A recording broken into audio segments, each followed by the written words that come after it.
मेरे प्रिय छात्रों, आपका हमारे इस यूट्यूब चैनल जय सिंह विद्याकुल एकेडमी में एक बार फिर से बहुत बहुत स्वागत है। आज बड़े दिनों के बाद फिर से हम कक्षा 12 की फिजिक्स लेके आए हैं, ठीक, जिसमें हम लोग पढ़ेंगे बिंदु आवेशों के कारण या निकाय के कारण वैद्युत विभव या अध्यारोपण का सिद्धांत या अनेक बिंदु आवेशों के कारण वैद्युत विभव। आज हमें ही पढ़ना है, ठीक।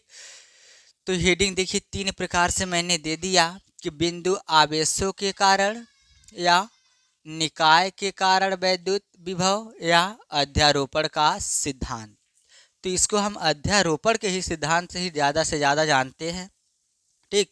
और उसी के नाम से ही प्रश्न पूछा जाता है, जो कि काफ़ी इम्पोर्टेंट क्वेश्चन भी है ये, ठीक है। तो चलिए आप देखते हैं कि क्या होता है। जैसे कि यहाँ पर मानिए कि एक बिंदु यहाँ पर है, अनेक बिंदु हमें लेना है। एक बिंदु यहाँ पर है, एक बिंदु यहाँ पर है, एक बिंदु यहाँ पर, एक यहाँ पर, और एक यहाँ पर, और एक यहाँ पर, ठीक। अनेक बिंदु हम दे दिए और इन बिंदुओं का नाम, इसका हम रख दिए, इस पर आवेश कितना चार्ज है Q1, और इस पर आवेश का चार्ज Q2, इस पर आवेश का चार्ज Q3, इस पर आवेश का चार्ज Q4, और इस पर आवेश का चार्ज Q5, और इस पर आवेश का चार्ज Q6, और इस पर आवेश का चार्ज मानिए Qn है, यानी कि अनंत आवेश है, ठीक। अब यहाँ पर इसका एक केंद्र है, मानिए कि केंद्र है, ये बिंदु O है, बिंदु O है। अब इस पर ये जो बिंदु O से इनकी दूरियां हैं, यहाँ से यहाँ तक की जो दूरियां हैं, एक क्रमशः मानिए कि R1 है, ठीक। और इस पर इसके कारण जो विभव उत्पन्न होगा वो विभव V1, ठीक है, V1। अब उसके बाद इसकी दूरियां कितनी होंगी आप जान चुके होंगे। जब ये आवेश Q1 था तो इस मूल बिंदु से इसकी दूरी कितनी थी, R1 थी, और इसमें उत्पन्न विभव कितना था, V1 था, ठीक। इसी प्रकार यहाँ से आवेश Q2 है, यहाँ से Q2 से O की दूरी कितना होगी, R2 होगी, और इसका विभव कितना होगा, V2 होगा, ठीक। इसी प्रकार यहाँ से दूरी कितनी होंगी, दूरी हो जाएगी R3, विभव हो जाएगा V3, और यहाँ से दूरी कितनी होगी, ये वाली दूरी हो जाएगी R4, विभव V4, और इसी प्रकार इसकी दूरी कितनी हो जाएगी, R5, विभव V5, ठीक। इसकी दूरी कितनी हो जाएगी, इसकी दूरी हो जाएगी R6, विभव V6, और n वाले की दूरी कितनी हो जाएगी, RN, विभव VN, ठीक। इस प्रकार से आप समझ गए होंगे कि जो इसमें सिस्टम जो बनता है, ठीक, सिस्टम जो बनता है, तो यानी कि इसमें अनेक आवेश लेते हैं, एक से अधिक आवेश लेते हैं, 2, 3, 4, 5, अनेक अनेक 100, 50, 150, 200, कुछ भी ले सकते हैं। तो इसमें इस बिंदु के कारण मतलब सभी आवेश मिलकर किसी एक बिंदु पर विभव उत्पन्न करते हैं, ठीक, विभव उत्पन्न करते हैं।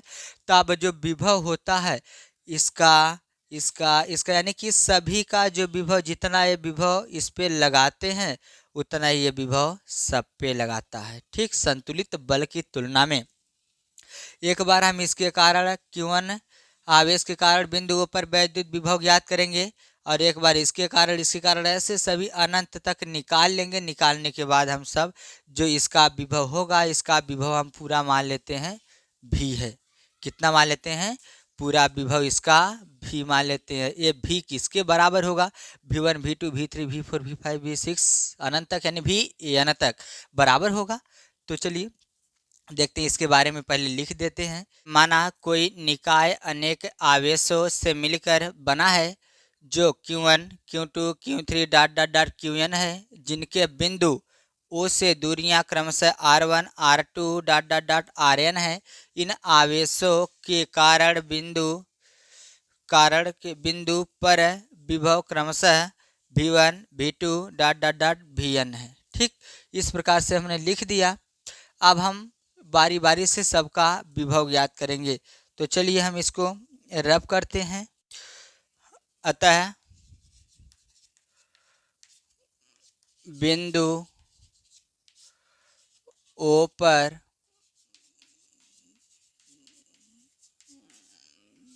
परिणामी विभव। ठीक, तो इसका कितना है ओ का v, और सबका निकालेंगे अलग अलग। एक का v1 plus v2 plus v3 plus dot dot dot plus vn, इस प्रकार से सबका आवेश हो जाएगा। अब हम सबका मान रखेंगे, तो v बराबर इसका निकालेंगे तो 1/4 पाई एप्सिलॉन 0 इंटू Q1/R1 होता है, पढ़ चुके हैं। प्लस दूसरे के लिए 1/4 पाई एप्सिलॉन 0 इंटू Q2/R2, इसी प्रकार सबका हो जाएगा। Plus dot dot dot plus n के लिए 4 पाई एप्सिलॉन 0 इंटू Qn/Rn, इस प्रकार से हो जाएगा। ठीक है, सब में से एक खंडे, दूसरा ए, तीसरा चौथा लास्ट वाला खंडे।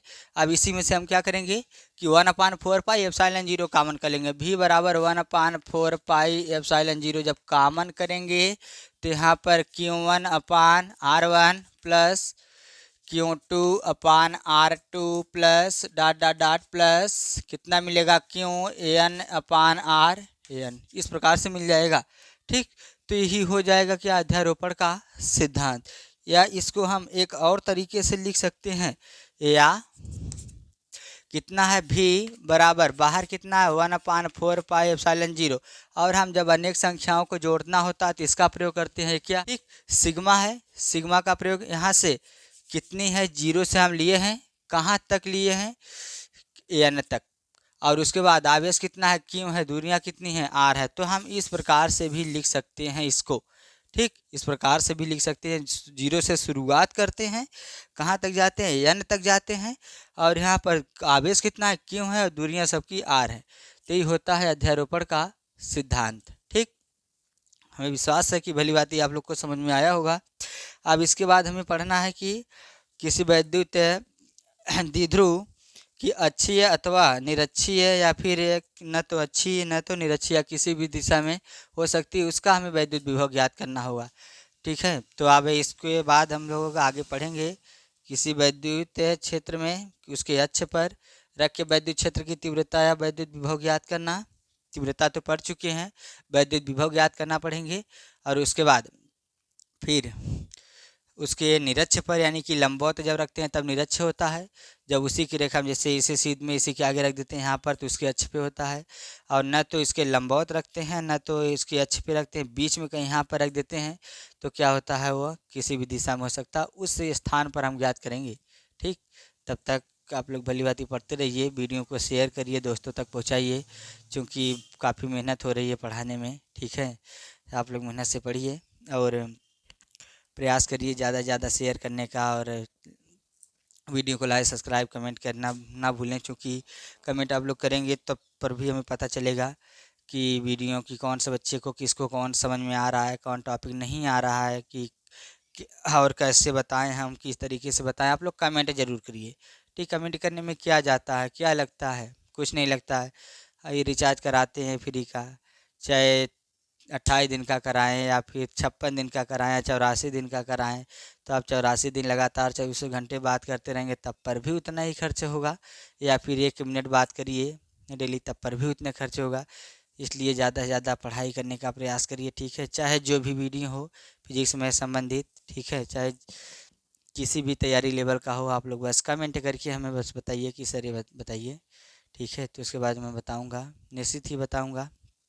और आज से लगभग डेली आप लोग का फिजिक्स और मैथ का वीडियो, एक ही 2 वीडियो, एक वीडियो तो डेली देंगे, 2 वीडियो फिजिक्स का और 1 मैथ का। ठीक है, तो आज के वीडियो में बस इतना ही। आगे हम लोग पढ़ेंगे किसी अच्छी और निरक्षी को लेकर डिस्कस करेंगे। तब तक के लिए धन्यवाद।